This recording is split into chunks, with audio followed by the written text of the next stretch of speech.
Welcome to our channel. Today we how to fix backlink profile with Moz, full guide step by step clearly. Begin by logging into your Moz account. Navigate to the Link Explorer tool on the dashboard.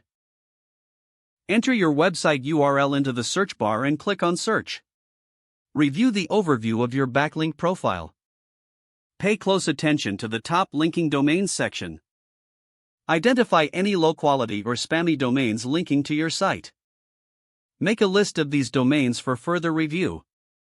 Next, go to the anchors section to analyze the anchor texts. Look for over-optimized or irrelevant anchor text usage. Document any anchor text that appears unnatural. Now, it's time to assess the link diversity of your profile. Check the Linking Pages tab to gather information on how your pages are linked.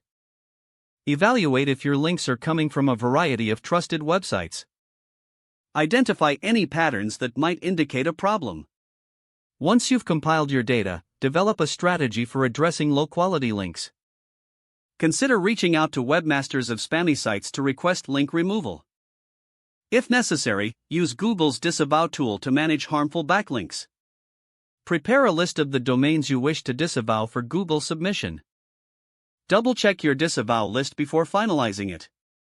After completing your disavow process, monitor your backlink profile regularly. Utilize Moz reporting features to track changes in your backlink quality. Set a schedule for periodic backlink audits to ensure ongoing optimization. Continue refining your link building strategy to enhance your site's authority.